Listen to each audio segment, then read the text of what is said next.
सभी को नमस्ते। आइए सुनते हैं श्री कल्की का चमत्कार। एलूरू जिला पश्चिम गोदावरी से मैं पद्मावती हूँ। हम नियमित रूप से अपने घर पर सत्संग करते हैं और बहुत से लोग इन सत्संगों में भाग लेते हैं। सत्संग के अंत में हम लोग भाग लेने वालों की व्यक्तिगत समस्याओं के निवारण के लिए सामूहिक प्रार्थना भी करते हैं। एक भाग लेने वाली भक्त लक्ष्मी जी गंभीर आर्थिक समस्याओं से गुजर रही थी। हमने उनके लिए सामूहिक प्रार्थना की। प्रार्थना के अंत में श्री कल्की उन्हें रेडी में टिफिन सेवा आरंभ करने के लिए कहा, परंतु उनके पास बिल्कुल पैसे नहीं थे और वे चिंता में पड़ गई। श्री कल्की के अनुग्रह से उन्हें हर तरफ से आर्थिक सहायता मिली। मैंने भी कुछ योगदान दिया और श्री कल्की द्वारा दर्शाया उनका ये व्यापार सफलतापूर्वक शुरू हो गया। इडली का आटा तैयार करने के लिए वह घर पर एक ग्राइंडर का इस्तेमाल करती थी, जो किसी कारणवश बिजली के झटके देता रहता था। एक दिन उन्होंने इस परेशानी की शिकायत अपने पति से की।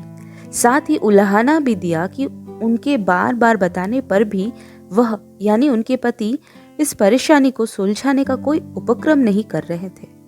तुरंत ही उनके पति वहां आए और त्रुटि ढूंढने की कोशिश करने लगे। उन्होंने ज्यों ही ग्राइंडर को छुआ, तेज झटका लगा और वो ग्राइंडर से चिपक गए और सर से पैर तक बिजली के झटकों के कारण कांप रहे थे।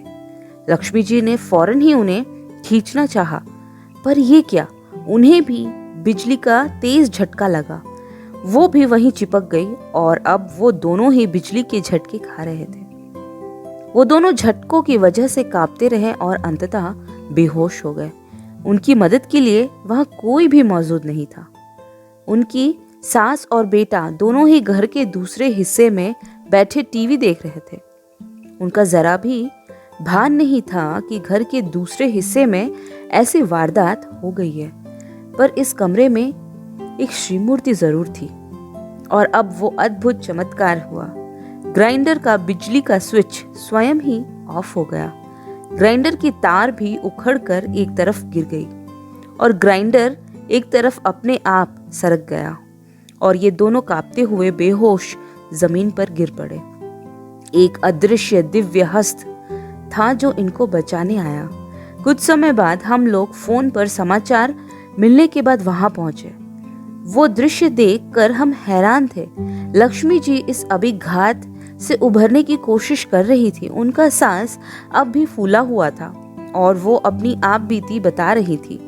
हम लोगों के आंसू बह निकले और हमने उनसे कहा कि आज श्री कल्की ने उन दोनों को बचाया था। अपने निस्सहाय भक्तों के प्रति श्री कल्की की प्रेम से परिपूर्ण चिंता का शब्दों में बखान करना असंभव है। इस दंपति को एक नया जीवन देने के लिए करुणामयी श्री कल्की को अनंत आभार और उनके कमल चरणों में कोटि कोटि नमन। हम लोग विनम्रता पूर्वक कहते हैं, जय बोलो रक्षा प्रदाता श्री कल्की की जय हो। धन्यवाद।